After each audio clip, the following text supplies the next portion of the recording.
Okay, let's go ahead and discuss installation now in your book. Now we're on page 1441.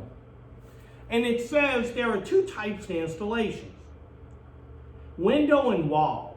The window installation is considered temporary, because when you want to pull the unit out one day, you can close the window back.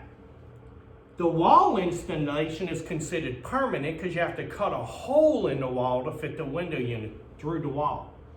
Okay, so there is permanent and there's that. Now, another one would be considered the double hung casement window. I've never actually seen these before, but they look like this in your book.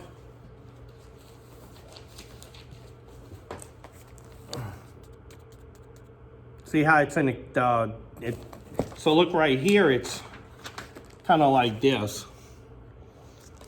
And it says that's kind of like a special order deal, depending on what your size of your window is. Now, you have to have an outlet located within the length of the cord. That's important. When you have a window unit, the cord has to reach the outlet. Now, this is another thing when you install one. Check this out. It must match the plug on the end of the cord. Window units may either be 115 or 2A, 230. They should be on a circuit by themselves. Okay? So let's look at some of those plug outlets real quick, okay? So you can tell the difference between the 115 and the 2A, 230. All right.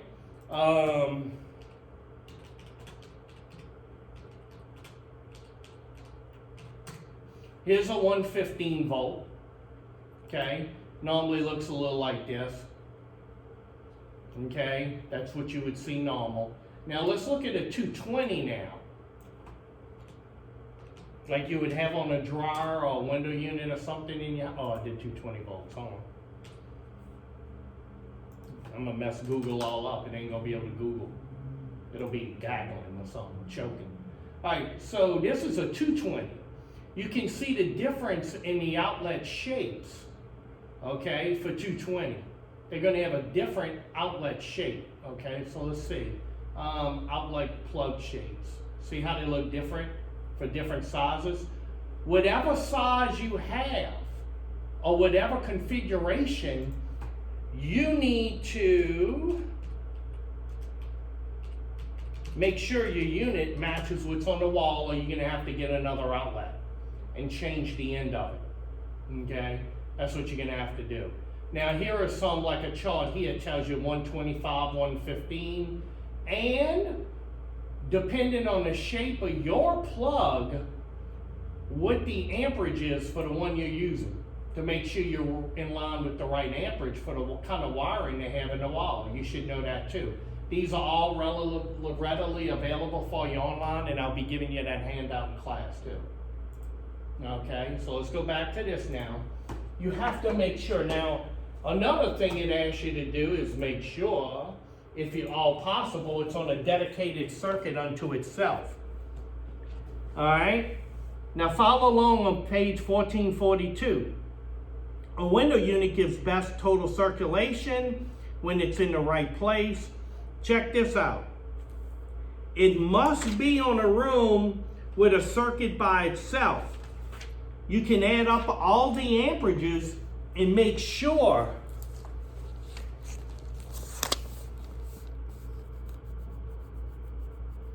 that you have enough for your unit, okay? Pretty simple math, pretty simple math. Now, it's only when you're installing a new one. If you have one with the same amperage and the same voltage and you're taking it out and putting the same kind of unit back in because the old one's old or a compressor went out or something, that's fine, that's fine. Now, next it says in your book, make sure the unit has proper circulation. Don't aim it at somebody's easy, lazy boy chair. Don't aim the window unit at the bed. It makes people uncomfortable. Large window units can be used for several different rooms. Sometimes you could put a floor fan in between the rooms and circulate that cold air. Okay? So what they're saying is make sure on this page right here, you can see all them pictures right there, that you're not shooting that air right on people. All right? Now, the reason you don't want to do that is because it's annoying. The best kind of AC system is never heard and never felt, but it's cooling you. So look at that page right there, and they show you some different things about that. Now, here's another part of installation you need to know. You have to make sure it fits the unit, window. So wherever you're going to put that unit in the window, you have to measure the window and make sure the unit fits before you put it in there. That's a no-no. Don't go to the job with a unit that won't fit in the window. Well, what if the unit's too small for the window? Yes. What if it's too big for the window? No. Now look what it says. Most manufacturers give you a kit to install it with a little accordion type plastic on the sides, and you push the window down. Now you got good videos on this week's course to show you how to install that properly. But you put that in there. Now, I will tell you this. Make sure that the unit's properly braced. Sometimes they'll have a brace for you to use, okay, like this with a bracket. Don't do this.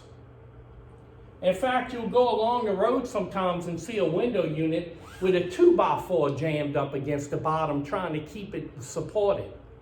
And normally the person, the bad thing about wood is it's going to rot, right? And we've seen units before fall and break the window right out because it's too heavy and it's not supported.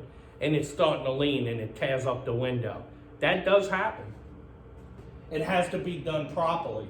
And along the lines of properly is not only is electrical, but it should be pitched towards the outside. What was the third thing I told you when you first came here? You always have to remember, water travels downhill. You have to pitch the window unit downward. That way when the water comes off the evaporator, it travels to the back of the condense area of the window unit. All right? And somebody propping it up at home may not know that. All right? Air must be able to circulate freely. We just talked about that, which means what? Don't install it behind a curtain or a door that opens in a room and the unit's behind the door. I mean, you would think this stuff's all common sense, but I gotta tell you, I ain't seen sense that's too common and hanging around most people. Another thing is when you're gonna install one, make sure you have a lift or something if it goes high. I was at a coffee shop once and the boss sent us out there to put one over the doorway. Now the doorway was 8 foot, then you had a 2-foot span of opening over that like wood, and then the opening over that was the window unit. And this was a heavy 2-ton unit, and we had a 6-foot ladder.